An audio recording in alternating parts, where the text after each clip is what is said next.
Today we are doing something special. We've done something like this before, but it's like a diary episode. It's a talk show. So let me invite Pradyum Reddy on. Brad, thank you so much for joining. And nice Thanks, to Sandeep. get back to doing these things. Yeah, it's good. I mean, it's halftime in the game, so I think that game's dead and buried. So this should be more fun. Yeah. But I'm happy that we're not doing this at like 7:30 like we used to do before in the morning. So different Okay. thing. That's a good time for me though. But I guess if we've got to go live, this is better for everyone. Yeah. But to be fair, now I'm an early riser since I changed the job. I'm up by 6:30, so it's a good time for me also now. But regardless, we're just going to touch on some topic, like not going into all the single games and stuff like that. Sure. Just wanted to have discussions about this. So I had certain theories and suggestions and questions, and who better than you to talk about this? But Yeah. before we start, I League Three starting tomorrow. Tomorrow, yeah. Yeah, tomorrow. How excited are you? Looking forward to that? No, it's great for us because I think we get to watch all the other four teams taking part tomorrow, where we're not in the first round of matches. So we're going to look at the opponents, get to see how they're facing up, and then we get to play. The disadvantage, obviously, is then it's four games continuously, and there's just a day break in between the games. So that's tough, and they're all good teams. I think Sporting Bengaluru have done very well in the league. Their Bangalore league's pretty strong. Um, and Kerala team will always be strong, and the Manipur team, not seen enough of them, but from what little we gathered about them, they're obviously going to be another tough team to break down. And obviously the local rival Sporting on home, so playing in Goa is always tough. So anyone, I couldn't, you can't say there's anyone that's a favorite. The only good thing is 3 out of 5 qualified to the next round. So that's good news. And then the second division starts on 20th of January, which is also good news. So there isn't a big break. So you get roughly about 3 weeks to regroup, sign a few new players, and then continue. So if you have that momentum, you can keep going. I think that's good changes that are coming about by AFF with this, the way they formatted it.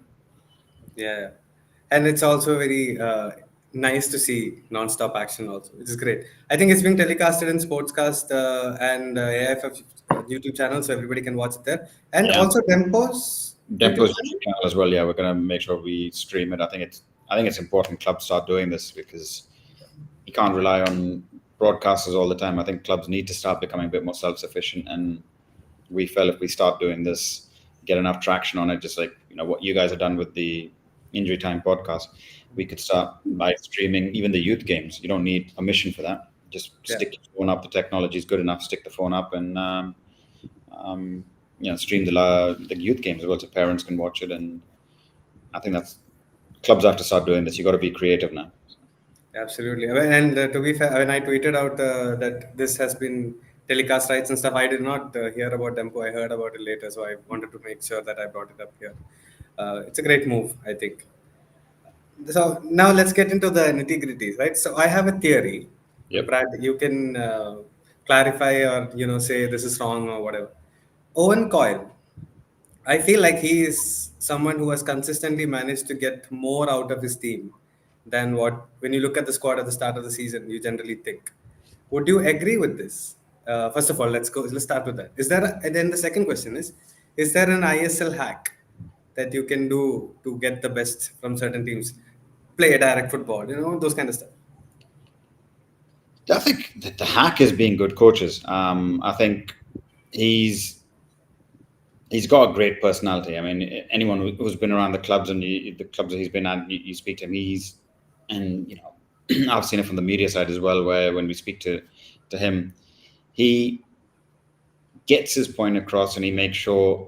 I think his players get the point across, and he simplifies the game. I think coming to India, you don't need to reinvent the wheel sometimes. And so when he goes into clubs, I mean, he went into Chennai and when they were struggling, and went on a dream run and took them almost all the way.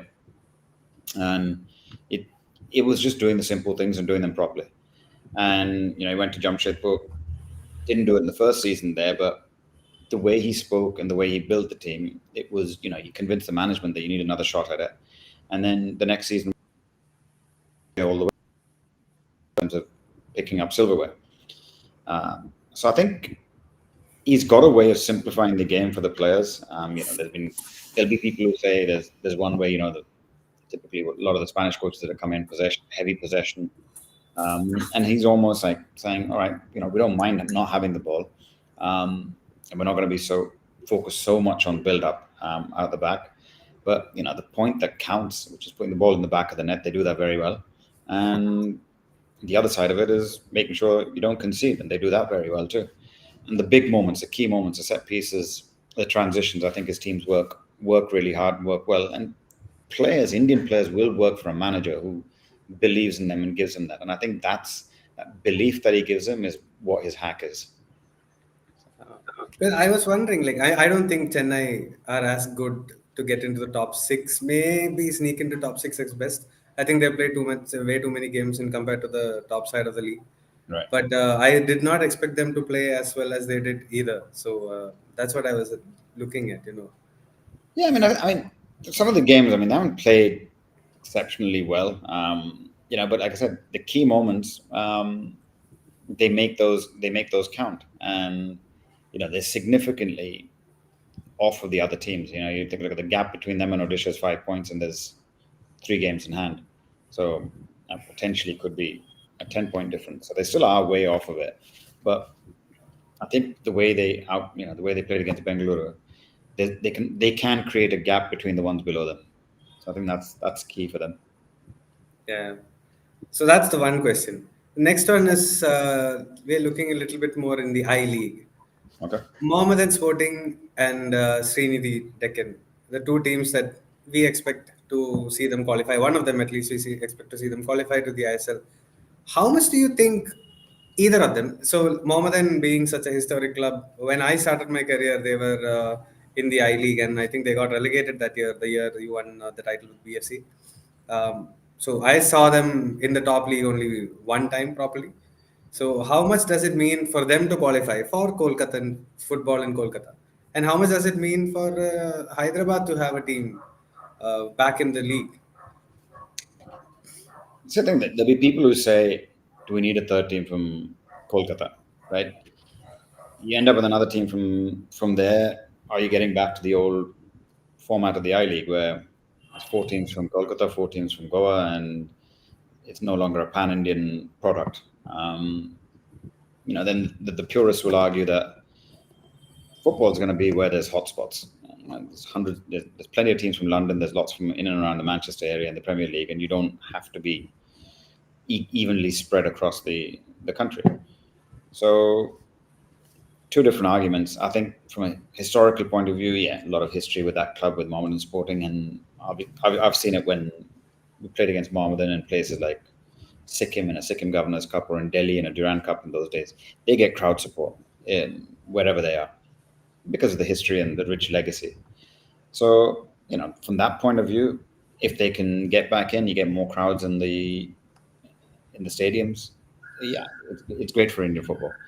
But hopefully they've changed from the yo-yo club that they were. Because even in the I League, what you mentioned about, they got relegated, they would have got promoted a few years later, and they were constantly, they were as unstable on the field as they were off the field. And you don't need another one of those unstable clubs in the ISL. There's a few of them already.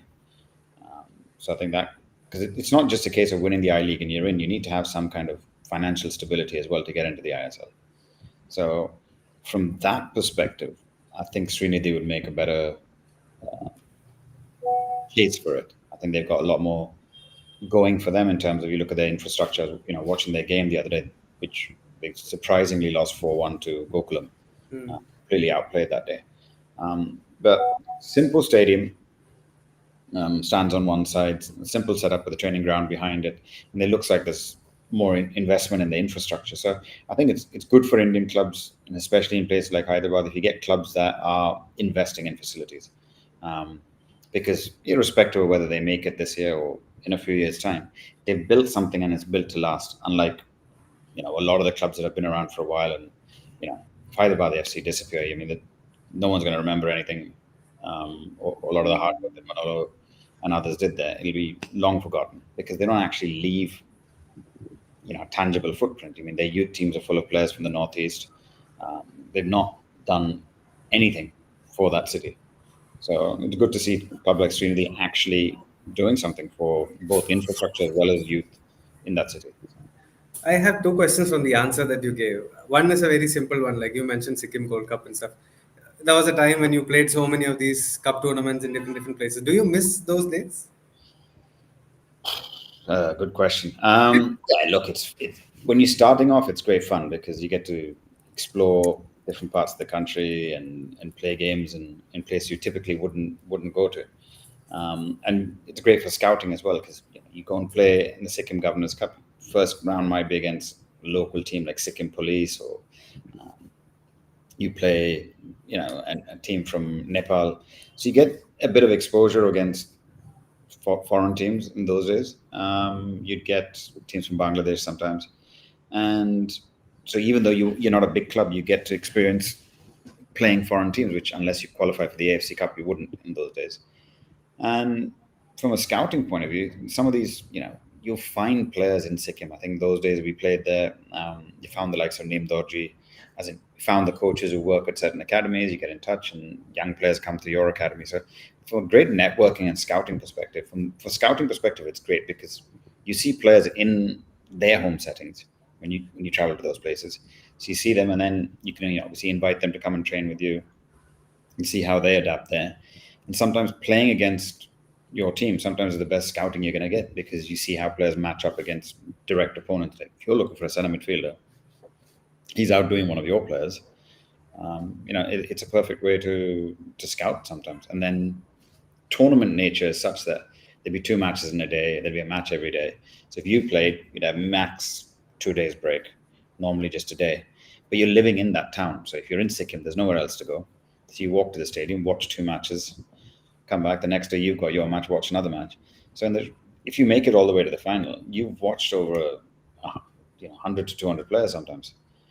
So it was great from that perspective as well that you scout players because a lot of it wasn't televised. So there were massive advantages as well. Yeah, and since you brought up scouting, this is something I wanted to ask. I have sat and watched games with you, and what you see and what I see are very different, right? Like I like to think of myself like I can read football, but then I sit with you and I feel like a Neanderthal. So and your scouting has been great as well, right? You pointed out players in ISL when you were working, when you were scouting players for BFC or whichever team you're working in, you managed to pick really good, diamonds in the rough, you can say, sometimes really young players as well. How do you go about scouting them? Because it's not just what you see, right? Yeah, I think the thing when we've sat and watched games together is you're probably watching the ball, I'm probably watching Yeah. around the ball, away from the ball, etc. And that's why, as a habit, sometimes I would go early to games and watch the warm-ups. And you see personality traits, character traits of people in warm-ups. You see who's the first one onto the field, you see who's the last one onto the field. It's stuff which you don't see in a game. And then I think it's the follow-up afterwards. Like a lot of players might catch your eye in one game. You're watching a BDFA game in Bangalore, there's a kid that stands out and you think, and then you got to find out, how come no one's seen him or how come he's playing here? And then you scratch the surface and you'll find out whether it was an injury that's why his career's taken a little bit of a detour, or whether it was drinking, some other issues when as a youth player, or girlfriend or family, some other reasons, and you'll find out. And network of coaches as well. You trust coaches. There's certain coaches you'll trust because in the past, they've sent you good players. So there's certain people in Mizoram that I know, and if they say, "Hey, you should take a look at this player," it's worth taking a look because they've seen the Mizo Premier League for the last 10, 15, 10 years plus, and they know and they can compare and they can say he's a bit like this player that you had, but he was better than so and so at this age. Which is like, that's how I came across someone like Chungnunga. Passed up on him and he went to Srinidhi because at that time felt he wasn't ready for a direct ISL team. And the rules are such you can't sign them and immediately loan them out because it's called a bridge loan or something like that. So, but it's good to see him doing really well. So I think it's a combination of that. It's a bit easier now because there's so much. You can sit on your laptop and watch Bangalore Super Division game and later watch Kolkata Premier League, Durand Cup, and everything from the comforts, which Back in those days, you didn't have that, so you rely a lot on what you see, what you watch a lot of football, and I probably watch more CFL, Goa Pro League, local leagues than I watch Champions League and Bundesliga or any other high profile leagues. Because in my mind, right, and I'll tell the people this story. The Eugenson Lindo Right. is one of those people who will, in my head, forever be associated with you because you brought him from Arima at that time to Shillong, and then you were the one who pushed his case to Bangalore FC. And Eugene told me that he called you. I mean, you called him and Yep. said you knew Eugene's dream was to play in Asia, and then Yep. you called him and said, "We are in Asia now. Now come sign for us." That was the conversation. What he told me. Is that true? Pretty much, yeah. I mean, we were looking for players in that position, and I think you heard the story as well. He did very well against us in Manjeri in the Yeah. Fed Cup, and cost us a place of getting into the knockout stages. So Ashley was like, "Who is this guy?" And I said, "Oh, do you want him?" And he said, "Yeah, we should get him next year." I said, "No problem." It was because I knew if you just made a call to Eugene and said, "Do you want to join?" He'd jump in a heartbeat. Um, and he wanted to challenge himself at the next level. And it's just sometimes it's timing, it's perfect. He left his club to join Shillong Lajong at a time when he was supposed to be trying to help them qualify for the I League, but it just worked out perfectly. He got to play I League, do very well, and at the same time his team qualified as well, and so that's why he went back to play for them. But I think there's with him in as well. When he was at Bangalore, he did the rest is all him. I mean, you give them the platform, and then the way he fit into the team, the way he fit into the work ethic, and then getting into the India team and doing so well. That was like he was at peak. Even I remember David Platt when he was at FC Pune City with David Platt, and Platt commenting on how technically good he was, and he played him in centre midfield, which, given in those days how many foreigners could play in the ISL, it's pretty big vote of approval then. Yeah, yeah, always one of my favorite player and a gem of a person as well. So yeah, uh, good luck to him when his Rang Dijayat next season and whatever he does. So little detour. I mean, one question that came from the answer that you gave about Hyderabad and stuff. Yeah. You work a lot in Pune. Uh, why is it so difficult to prop up a team in a place like Pune, which technically should, infrastructure-wise, it's okay. There is a match-growing crowd. Okay, sure. Admittedly, the stadium is quite far, but we've seen time after time after time, team coming there and trying to do, and then being professional and still not making it through. I think it's simple answers. Culture.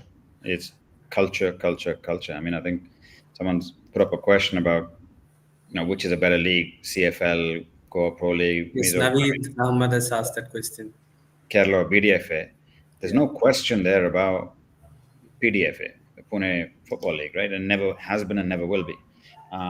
If you're talking about football in Maharashtra, the top, maybe you'll talk about the Mumbai League because of the history and the clubs.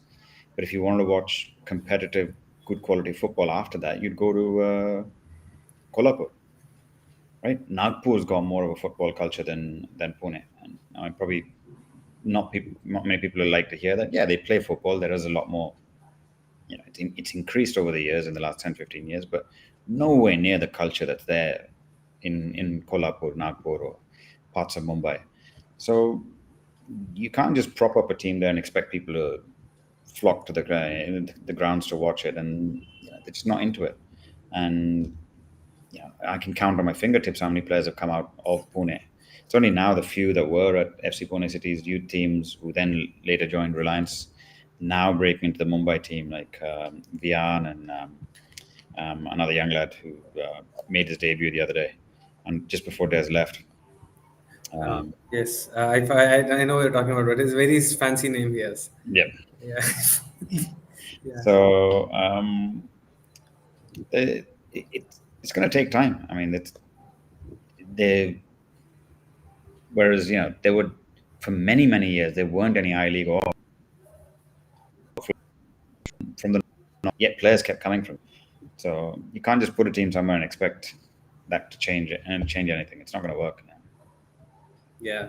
Even in Mumbai, I think that Borivali, Kandivalli, that side has a very strong football culture. All these Keegans and Darren, all of them come from that part of the Yeah, city. and the school system as well. Yeah. The the MSSA is pretty robust. Your Don Bosco, Matungas, and all. They've always produced a lot of good players. Players will join them. So there's that culture. You know, there is football over there. So you don't have So to what worry. about Naveed Ahmad question? Which local league is better? CFL, GPL, MPL, Kerala, or BDFA? And BDFA, how would you?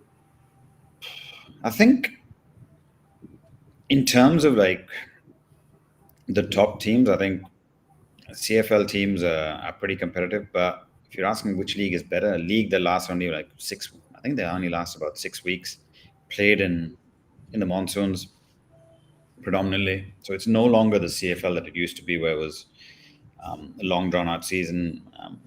Mohun Bagan, I don't even think finished their round of games, don't play their strongest team. So it's lost a little bit of its sheen, but there's still some. It's a good place to scout. You'll get some good players coming out of there, and battle hardened players. So if you're looking for second division teams, that's definitely somewhere where you should be casting your net. Um, Goa Pro League is no longer what it used to be. It's nowhere near as strong as it used to be 10 years ago. Quality is just not there. If you look at some of the teams that have, I think last year FC Goa's development team went until the last game of the season, until the last minute of the game, unbeaten. So You played them in the last game, right? If I'm not mistaken. we had a Yeah. last minute penalty that won the title, but you, it's just not. It's not as strong as it used to be. And Mizo Premier League again, I think it's pretty decent quality. If it could be longer, it would be great. But that's another place you definitely go and scout, because good players keep coming out, and the players come from the districts around Mizoram and then gravitate towards Aizawl. It's pretty much an Aizawl league, and you will find some good players. I think Kerala League's getting better. It's getting longer. It used to just be a month tournament in May, so that's getting a little bit better. And I think BDF is really improved a lot in the last. You've been there obviously in the last 4 or 5 years, and then it's getting to the point where now it's becoming what it used to be again. Crap, because you can take too many teams. I think there's 18 teams now in the BDFA, 20, 19 or 20? 19 so it's too many.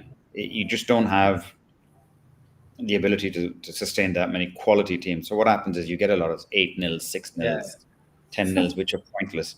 And then even in Delhi League, that's happening. And the other thing is because of the streaming, because the streaming companies make their money from selling data to betting companies. Hmm.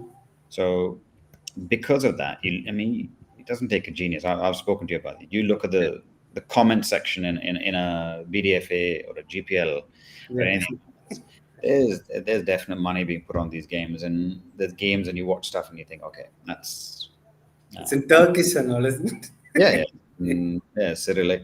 There's Russian guys who are. There's no reason why 20 Russian guys are watching and commenting on a game between Student Union and Kodagu FC in the BDFA, right? So um, that's the sad part of what's happening in some of those leagues. So and it's there in Goa, it's there in a lot of these leagues where if you're on the ground, people will tell you that, oh, this match is. They'll tell you what's going to happen. Hmm. Yeah, we've heard a lot about those also over the years. Yeah. Very So suspicious. Yeah. Well, yeah. So Richard Joseph is a student of mine actually. He's asked a question: can a prodigy coming from a city without football culture drive football culture in that city? yeah, definitely. I mean, if the player goes on to make it really, really big. If you think about Mizoram, Botia or Mamuana from Mizoram? Yeah. yeah, Bhutia came from Sikkim. There Second. weren't that many players playing from there, and a lot of players obviously um, followed through after that, right? And if you chart the story, the first few players who came out of Mizoram got out of there and went and played at the national level. Um, you know, just Robert and that era kind of players when there were few of them. Yeah, it definitely makes an impact. First few players from different villages in Manipur set the tone for the next lot of players coming from there. But there has to be that sort of infrastructure that helps them as well. I mean, obviously, kids are going to go out and play and want to be the next kid from Nagaland or from parts of Assam where somebody's come from. But if they haven't got the opportunities there, it becomes pretty tricky. So Yeah. I mean, I was recently talking to ex-players. A lot of them run their own small tournaments yeah. because the culture exists and they're just trying to provide a pathway. Right. So, So, like, I think one place that you might see that is, I think it's great to see Ishfaq's gone back to hmm. Kashmir, and he's doing a great job with Real Kashmir, and I think they're second in the table. If they can go on a dream run, not saying they have to try and win it and anything, but if they continue that kind of progress, I think that can have a huge impact there and get a lot more kids um, playing, and I think that's probably a place that can sustain one or two teams as well. yeah. So now another question that I had written down. We see off late in ISL a lot of indiscipline. Yesterday there was a lot of red card. After the matches there was a lot of red card. We saw this in Mumbai Kerala game also. Prabir got his family was abused or something, and there was a whole lot of fight over there. I Yeah. think Ivan had obviously a very long layoff from the touchline suspension, and I think came back and got one more. I think I might be mistaken there, but I think Ferrando also has gotten into trouble. He went to Roy Krishna's face recently also. So, do you think there is an indiscipline in ISL that is creeping in? Um, I think there always was indiscipline. I don't think it's necessarily crept in. I think even I recall back to sort of I League days, and um, there was a lot of stuff which people got away with, which you shouldn't get away with. Um, for example, even in the I League and ISL, referees had certain biases. Like European players would get booked less than, let's say, an African player, right? And a big name Indian player, let's say Chetri. Chetri should get booked probably more often than he did in those days, but wouldn't. I've seen Baichung Bhutia commit red card offenses and get away with nothing, right? So referees were a bit scared of certain teams, certain players, and the repercussions of what would happen in those days because there was, you had to report to a referee assessor, and that person had his biases and had his preferences, and he had his superiors. And I think what's changed now is with the referees have become a lot more professional. So what they're doing is actually correcting the situation. I'll give you an example. We were terrible, and you talk about targeting the referee and getting decisions. When we were at Bangalore FC, we tag teamed as coaching staff, and we were tough on the referees, and we bullied our way. We got other coaches sent off, we got other players sent off, and it worked. And it's an art, and there are coaches who, the obvious ones around who are good at this. And what's happened over the years is, I think now with the referees is they've got a little bit more power. They're being backed, and they're taking the right decisions. So even when we were doing this, and when clubs were doing this in the I League, and to an extent later on in the ISL, you wouldn't do that in an AFC Cup match because the quality of the refereeing, or in a Champions League match, the quality of the refereeing was way, way up there. So even the players wouldn't do any of this rolling around and time wasting and everything, because the referee just be like, listen, you're injured, off, you get off the field. Or you do it as a goalkeeper, you try and time waste, yellow card, next time you're off. So the level of refereeing has gone up in both the I League and ISL now, where they're just stamping down on what should have been stamped down before. And players have gotten into bad habits thinking, I can get away with this. So if you look at Mishra's challenge, you can argue one way or the other, like, oh, he didn't mean it. He's not that kind of a player. Fine, all that's true. But letter of the law is you've jumped up, high tackle, so that's one.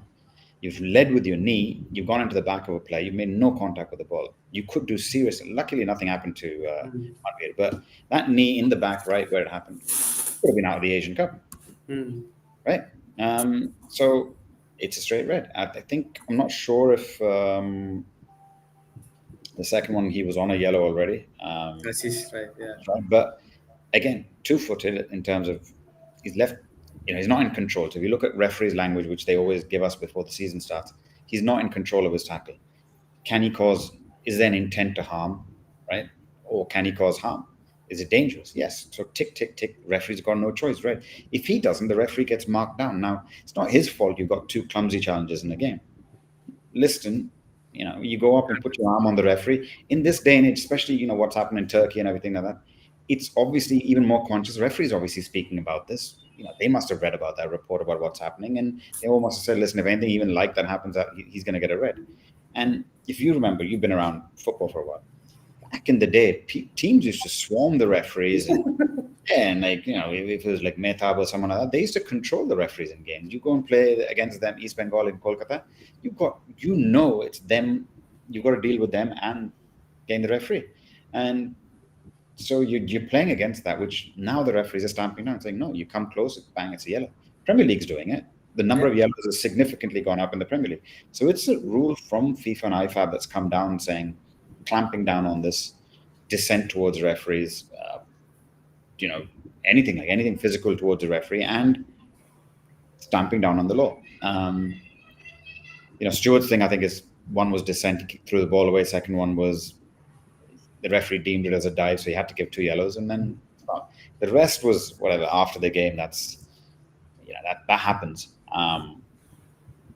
In the past, they wouldn't give the cards, and then you'd get sanctioned sometimes, and you get suspended for stuff that happened if you're caught on video. Now it's just the ref, and they happen to do it while the refs are still on the field and everything. So can't really argue with that. It just it happens, and it's happened before. It's not like, now we're getting the benefit of replays and TV and etc. But it's happened before where multiple reds have happened in a game and fights have started and all sorts. Yeah. I mean, of course, I remember you and Ashley were formidable in the touchline. Let's go with that. But you were heavily fined. Both of you incurred a lot of fines for fines or suspended. I mean, we said, I think even like college, we've all said, multiple match bans. I think even Sanjay had it. So it happened in the I League. It just wasn't televised and then made, and maybe there wasn't so much social media where it gets put up like that. But every coach that I know in those days, like whether it's Kashyap, Sanjay and Ashley, Kent Kareem, all been faced suspensions. All had to go to Dwarka for some AFF disciplinary comedy hearing, as it was. But I was watching a third division game actually from stadiums, right? And you can see what is happening. The amount of time the coaches are just on the fourth official. There, the fourth official doesn't even have the earpiece. He really doesn't know what the hell going on, why the decisions have been made, and they're just in his ear all the time. See, I think the problem is look, I do coaching courses now, right, with the AFF, and part of we do a C license, for example. You need to know the laws of the game. There is a laws of the game component for coaches. You'd be surprised that, the pass mark is less here in India, but in the UK, it used to be you had to get 80%. Right? 16 out of 20 questions you have to answer, otherwise you fail the course. Which their argument was, as a coach, how can you not know 80% of the laws of the game, right? And that's just 16 questions they ask. And when we do it over here, you'd be surprised how many people don't get 80%. Yet, so that means, there's people who are passing and becoming coaches with 50% knowledge of the laws of the game. So you can imagine half the thing they're shouting at the referee almost certainly has got 100%. If in terms of their referee's exam is much more stringent. If he had to do the coach's exam, he'd pass it with either these. So he's got coaches who are doing 50, 60, 70% knowledge of the laws of the game, screaming, arguing with the referees and fourth officials, when a lot of the time they probably don't know the actual letter of the law. And so you think the layman out there probably knows even less about that. And it gets worsened by sometimes pundits saying, oh, that's not a red, that's not this, because you're going to, it's TV. You ham up to the audience, right? And it's almost, if both of us were on it, you take one opinion, I take the other opinion, just because it makes for better TV, right? Yeah. So it's better for both of us to have an argument about whether Chetri's free kick should be allowed or not, rather than both of us saying, well, letter of the law, this is what it is, and that's it, matter closed.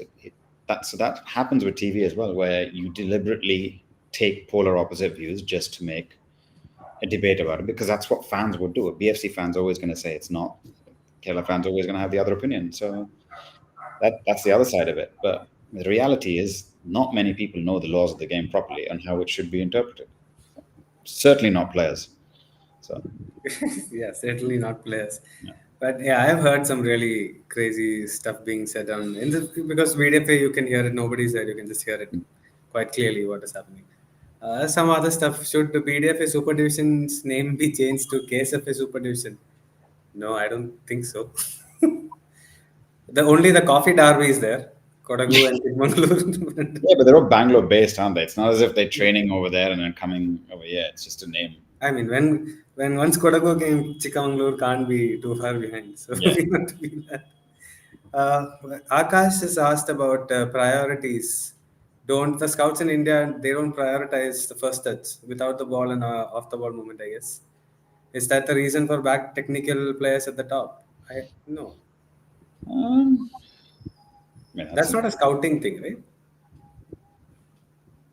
no, I think I look the our technical levels are not that high compared to rest of Asian countries. I mean, if you look at players in India compared to a Japanese or a Korean player, yeah, technically we're not there.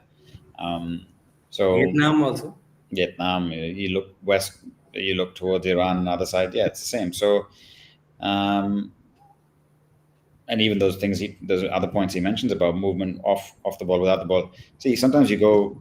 Someone recently went to Aizol and was commenting about how good the technical abilities of the players there are, like scanning, movement off of the ball, etc. Yeah, but maybe they don't have the physicality. It depends what each coach is looking for. I mean, you're looking for a certain type of profile physically, you may not get that. And if you get that, you may not get these technical abilities that you're looking for. Or you might have the technical abilities, and we've seen a lot who don't have that desire to go and win the second ball, don't work off the ball. And sometimes if you only watch it on TV, you only see that player when he has the ball Yes. or she has the ball. You don't see what them tracking back or anything because the camera's pan to where the ball is and not on that player. So yeah, you will get, obviously, if you don't watch a player live, you're not going to get the full picture. Yeah. Absolutely, and I agree with that. So that means everybody, as much as possible, go watch the games live because, like you said, you will see a lot more of a player and a lot more of the technical side of it when you watch it from there. Uh, Unni for FNI, let's say, he was asked talking about similar problems with streaming and betting. He's asking, what is the best way forward? Is there a right way forward? To not stream. Some people chose not to stream, right? There are some leagues which over the years have decided not to stream and in between and stuff like that. Yeah, I think.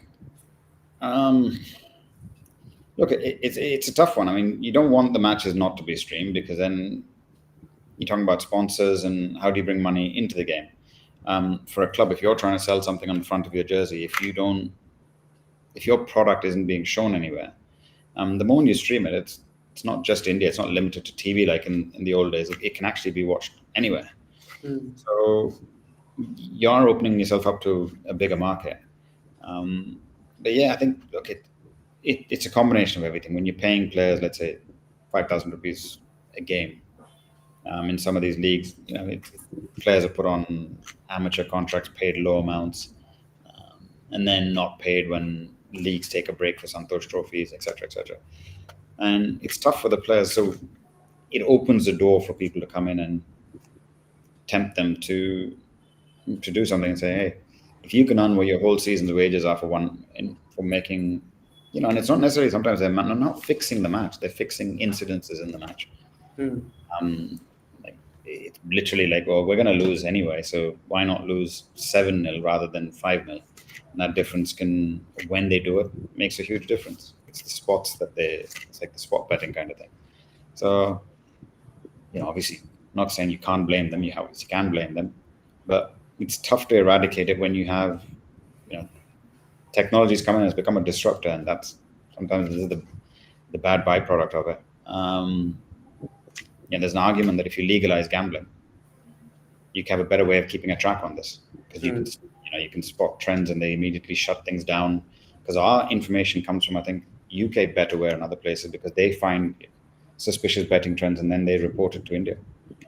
So if you had something like that over here, maybe, but it's happened. Look, it happens even in. It doesn't Happens happen there. It doesn't happen in the top flight of cricket, but it's still happening. It's not like you haven't yeah. eradicated it. and it's happening all across the world, and it's big business. Yeah, even tennis, I think the most amount of betting happens in the ITF level, which is not Yeah, televised. Those where there's kind of less, tournaments. Yeah. yeah, exactly. There's less eyeballs on it, Yeah. so Less scrutiny, you get away with it more. yeah. Vishnu Raj is asking about Minerva Academy winning Gothia Cup. Is that your opinion? Is that a I narrow think light for Indian football? He's asking. no, it's not a narrow light. That I can tell you. I mean, if you follow what the Gothia Cup is, and over the years, it's if you've got young academy teams, you want to take them there, a bit of exposure. It's great. It's not a World Cup. It's not anything meaningful. It's not, the top teams aren't playing over there. So it's about as meaningful as a few years ago when India beat a team that wore Argentine jerseys, or Italian jerseys. So, Italian jersey. yeah, I think we did well against Argentina jersey also. yeah, that was yeah. But Yeah, that was actually good too. Yeah. a few years later, one of those players, people from that team, have a World Cup winning squad, whereas the rest of us Yeah, watching on TV. So yeah. One of the player that we played against turned out to be Erling Haaland in yeah, one of those exposure tours. yeah.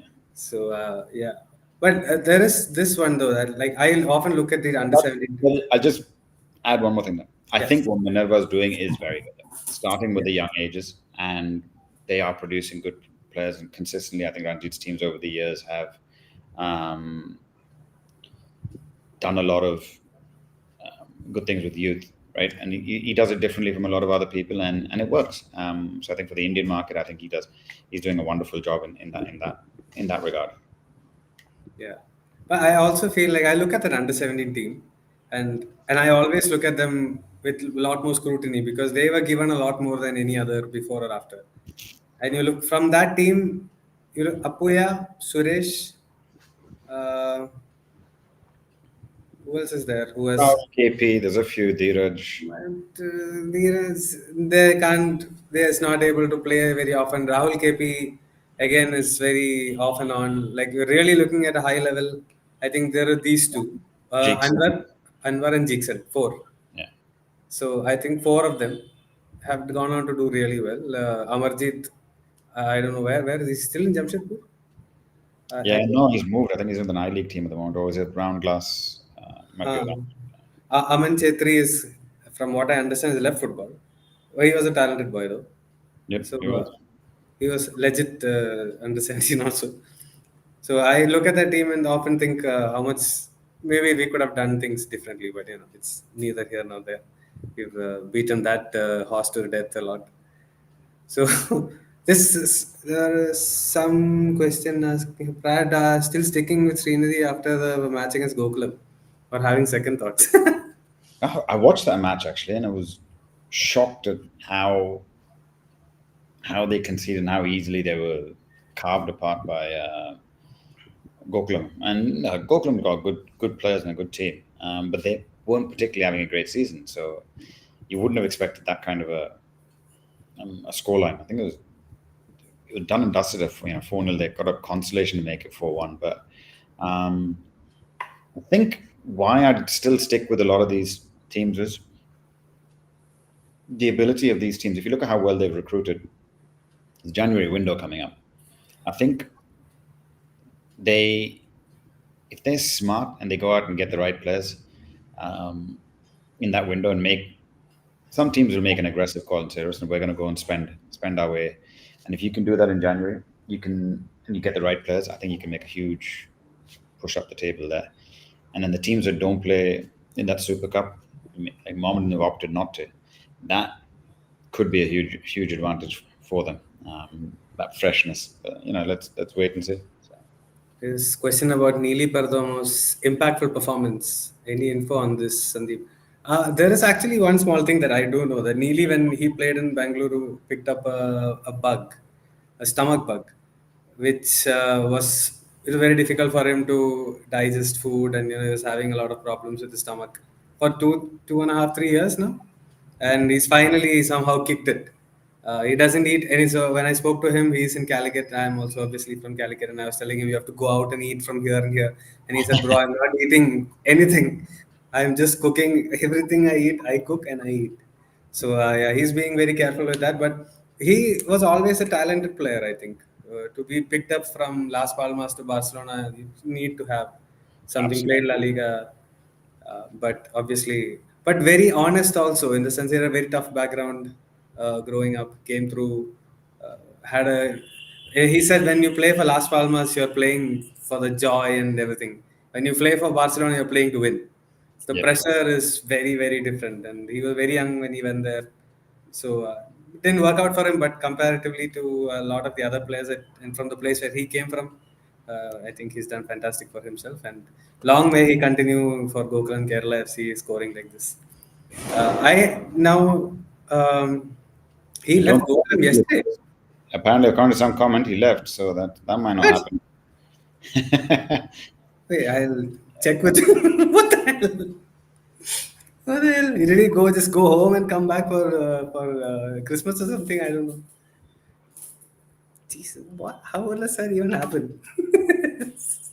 Maybe he's headed to BFC. Yeah, no chance. Oh yeah, there is some chance, but nevertheless, the last one I wanted to ask Brad was a fun question. I just wanted to have a funny conversation and everything. Oh, Gokulam posted it yesterday on their official account. Wow, my God. There you go. So then, to go back to that previous question about he's still sticking with Srinidhi. So maybe if clubs are doing things like this, so that's why I said that January thing is crucial. Like you see, like Gokulam losing probably one of their best players, and others can pick somebody up. I think that's where I'll still stick with that. Wow, I can't believe that this just randomly happened. I didn't know. But anyway, leave it. Anyway, all the best to him. I do like him as a good guy. But I wanted to talk to you about last time you spoke about traveling, right? You know, the travels that you had to do the other. Yeah. And a lot of the time, even when you are playing at your home stadium, you spend a lot of time in your team bus. What happens in the team bus? How do you spend time? Now, you see people with the headphones and stuff like that, but it can't be all just everybody doing their own business, right? It depends. I mean, on we like I'll give you an example of BFC. Typically, the longer bus journeys are the ones from when you're leaving to the airport. You head together, and so when it was home matches, when we'd just be leaving from the stadium, the hotel that we were staying to Cantirva Stadium, you pretty much focus pre-match. It's not much happens. Conversation happens in those. Um, I think the better ones are when you play in cup tournaments, because obviously there's a win, you're moving on to the next round, and so whether it was like AFC on the way back from AFC games, because you get escorted and everything like that, so it's a bit more smoother travel. And sometimes I think even in Goa when we're there for a Fed Cup coming back, because we had this habit with the coaching staff where, and so as soon as the game finished, like I'll give you an Fed Cup when we won it in 2014, that I'd have a piece of paper which folded over multiple times, like 8 or 9 folds, and you just write the names of all the players that played. And it happens now on every website. I think BBC website does it. Player ratings. Hmm. You give your player ratings and you'd fold it over so the next person couldn't see it. And then you go over to, let's say, Kunal, media manager. No, you want technical as well as non-technical people's opinion on the game. And then Alwyn, the analyst, Ashley, give it to the team manager, give it to the physios. And even sometimes, like if Mandar was on the bus or someone like Mandar as well. And then afterwards, you just take it all up and tally it up, and you look and you go, really giving him a 7 out of 10 on what he was, because everyone sees the game differently, and you have your own a little bit of bias as well. But we'd keep that and average it out over the season, and it'd be interesting to see how pretty much the performers, the good ones, are the ones you keep at the end of the season, and that would tally with genuine performance as well. So you'd get that because obviously you have the GPS, you have the data, and you have all. But then what you see as a naked eye and what your subconscious sees in that emotion immediately after the game is interesting, and good banter amongst staff. But sometimes if I sat at the back of the bus, and it's happened a lot with again cup games, you get guys like Renos and Sunils and everything, because you'd have your laptop trying to work with the analyst, sometimes quickly trying to watch the first half if he's deep, broken it down already on the longer bus journeys. And all the players wanted to know was where they were in the sort of bonus tally, because we had a good system over there. Clean sheets was X amount of assists, and if you got an assist. So, for example, if Sunil got tripped for a penalty and then stepped up and scored, um, technically the assist is his as well because he was dribbling in the box, got fouled. But you'd have the players arguing about like, no, but I played that pass into him, should have been mine. It said if he hadn't been tripped and he scored, I would have got the assist. So I should get that. So you sort that out with Sunil. So it's between you to fight for it. But it led to good stuff because it became part of the culture. The players knew how much they would win. So there's a game towards the end of everyone's time. It'd be like 2016, and in Myanmar where we won. I think we won 1-0, and afterwards all the players were in the bar afterwards, and someone was being very generous in buying drinks, and I looked at him and said, "You're in a very generous mood," and he said, "Assist, clean sheet, AFC Cup, everything is doubled," because that was AFC Cup doubled. So it was like basically drinks on me. So so players knew after a while, like they would work out as well. See, they didn't need the Excel sheet after 3 seasons. They knew how much coin was coming in when they performed. So. Yeah, it's nice to see this more. What do you call like I the reason why this topic came in my head is because in Peter Crouch has a podcast, and Yeah. he was talking about team buses, and they're fancy team bus. They have chef in the back. On the way back from the stadium, they're cooking food and eating and all that, playing cards, betting stuff. So I thought, what would Indians do? Because our travels are probably a lot longer. I remember when the first season, Ash, when we had to go to Bellary for pre-season and all, he wanted a team bus, and he kept showing pictures of like, no, team bus for this. Ash, you don't get those buses in India. I mean, you get a bus where you can sleep on top, you get a bus for this. The bus with a toilet, I said, that's, in those days, it was very, very difficult to find buses which had a loo on them, and certainly didn't have tables where you're playing cards and all that. So it's, Proper RV. yeah, and you typically didn't want to be spending too much time on buses. And after a while, I think Ash figured out that whenever there was a longer distance, like when we were in Manjeri for Fed Cup, you start take Innovas, or even in Shillong, when you're trying to go from Guwahati to Shillong, you don't want to do bus journeys. So in India, you try and avoid the bus journeys where possible. So. Yeah.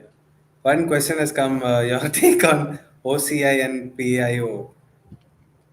I just spoke to someone recently from Sportstar about this, and I think I've said it on this podcast as well, that you look at, if you want to go and look at the data and the stats about how many countries have tried this, whether it's Indonesia, Philippines, Pakistan, loads of others in and around Southeast Asia have tried it and not had the automatic success that they thought they would get.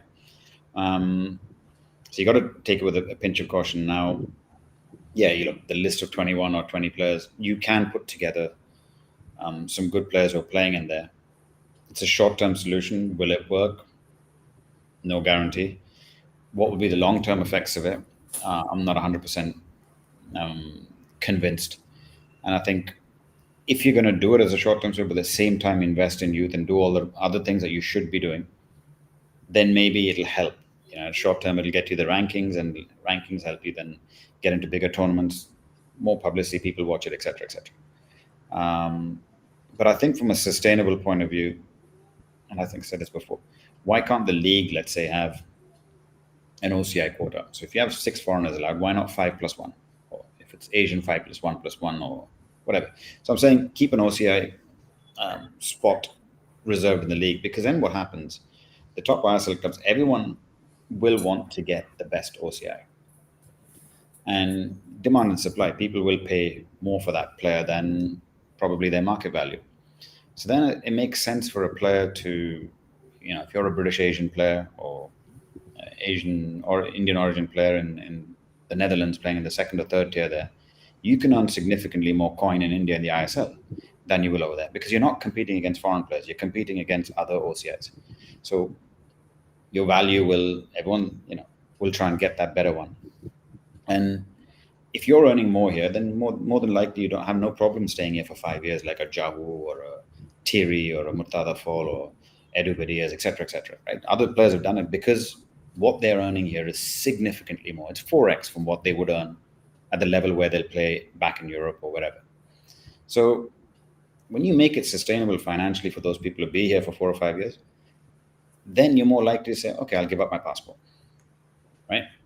And because they ultimately they have to give up their passport. The law isn't going to change anytime soon, and expecting it to change, why not do something like this? And this could have been done 10 years ago. Only Arata Izumi is the one guy who gave up his passport, right? Like who took Indian nationality, and he played only one game for the national team also. Yeah, So I think that is true. But yeah, as we wind up, one question came, and I had this thought. So I'll take Richard's question here, and that'll be the last one. yeah, Um, Modern football. I heard Michael Owen talk about this. That yeah, you can hear, it's all about fitness and being a good athlete and all of that. And when you see those 90s football, all those kind of videos, people are just doing skills and tricks and those that flair and all of that. A lot of it seems to have lost. It's lost now. I think Messi, maybe Eden Hazard is the last one, or Vinicius to an extent. There are very rare players who play with that kind of flair. Everybody else is very cookie cutter sort of thing. This is my view. Do yeah. you think it's a similar direction? No, I think I disagree a little bit. I mean, maybe it got lost in again. It's like I didn't hear the whole Michael Owen one. I obviously heard the snippets which were put out because Mm-hmm. it's what do you call it, clickbait. The ones who put Yes. it out there, and look, technical level of players is very, very high now. I Yeah. mean, you look at someone like, let's say, Harry Kane or someone. He's technically exceptionally Yeah. good because you don't Touch score is that many. perfect. Yeah, Right. his touch prepares the ball perfectly for him to score Yeah. and finish. His work rate off of the ball, what he does. Maybe in those days, you didn't, the strikers who could score wouldn't do that work rate off of the ball. You wouldn't Mm. get Mario's tracking back and doing all that. So the game has evolved. So players have to evolve um, to adapt to that game. You still see, I mean, you will still see a few of the flair players when they got the ability, but it's got to be effective, right? And so I think players are more in tune with the modern game. I think in that. Um, so you need now everybody is technically very good. Everyone's got physical output data because at the top level the sports scientists, like, they know how much you need to be covering distances, etc., etc.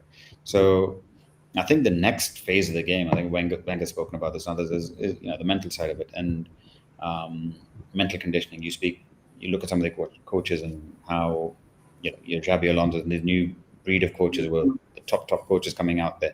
It's how they improve that side of the players, how they improve their cognitive side, because that level, every player has a great touch. Every player is, technically good, but it's how you make those little tweaks. Like you take a player like I was reading an article about how with fullbacks evolving. It started Mm. with Lam, and then now you got Trent, you got Zinchenko with Arsenal. Mm. Most passes completed is by him, and that's changed. It used to be, the number tens, and then it used to be the guy who'd play, as a defensive midfielder, Yeah. build-up kind of play, right? The Pirlo kind of position. Um, Now it's your fullback who's inverted into the middle of the field, and the logic behind having Trent Alexander-Arnold is passing ability. So why limit that to one side of the field where it's only crosses coming in? Put him in more centrally where he's got more of a 360 range to pass, and so he has to have those technical abilities that he does have on the ball, and he still needs those physical attributes because he's got to do that defensive work. And I think playing both sides of the ball now has changed the game now. It's no longer players who are just good at one attribute. Yeah, maybe it's me looking at it from the my younger days. So they were gorgeous players. You have that rose tinted glasses when you look at a lot of them. So maybe it's that, but I do feel certain amount of. But I mean, I thought it was kind of interesting that it's coming from Michael Owen because Michael Owen wasn't, he was very effective He at what was he a did. very direct player. Yeah, speed. And, Yeah. you know, um, but I think there is a joy in watching someone like what the Bernardo Silvas can do and Hmm. what De Bruyne can do. And, that is a modern skill set. It may not be, doing multiple tricks over the ball like a JJ Okocha and then putting it through someone's legs and doing that for fun. But you still, I think it's still enjoyable to watch these players who Yeah, can of course, of course. change the game that way. Yeah, and Orko has reminded me that I'm not young anymore. Thank you. So I think 10 o'clock is the upper limit for me, I guess now. A lot of questions are still coming in, but I think if we keep doing this, we'll be here forever. So why Yeah. don't you guys just reply on the comment on the video or on Twitter or something? We'll get Brad back to do this kind of conversation, Yeah, off yeah. kind of Yeah, well, we conversation. save the questions for next time. Yeah, some of the good ones. Yeah. Yeah, we'll do that. So thanks a lot, Brad. Thanks a lot to everybody for listening. I Thanks. quite enjoy this. We should do more of this. I'll. It's nice and de-stressing. No, not worried so much about the games tomorrow and everything's gonna go off at one time. So, Well, all the best to Dempo. All the best for the league. cheers, mate. So we'll be watching for sure. Yep. Hopefully, the next time we do this, we're talking as a second division team and on our way closer to the I League. Absolutely. All the best to you. All right. Thanks a lot, Brad. Thanks everybody for listening, and please enjoy the game. Follow, like, subscribe, do all the good stuff. Help us grow. So Yeah. yeah.